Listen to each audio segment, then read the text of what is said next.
Magandang araw! Ako nga pala si Binibining Sweetheart Australia. Kasama ko ngayon ang aking kaibigan si Binibining Joy. At ngayon, matutunghayan natin ang mga makakatawang kultura na ginagawa pa rin ng mga Filipino sa modernong panahon.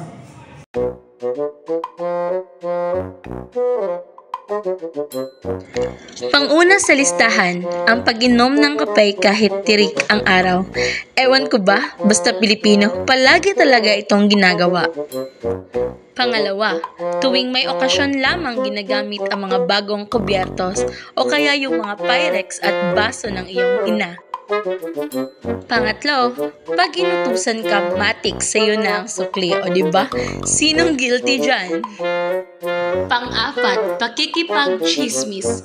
Likas sa ating mga Pilipino ang pakikipag-chismis, kaya nababansagan tayong marites. At ang panghuli ay ang gumagawa kaagad ng hugot lines. Usong-uso to sa ating mga Pinoy dahil kapag may narinig tayo kahit na simpleng salita, ginagawan kaagad ito ng hugot.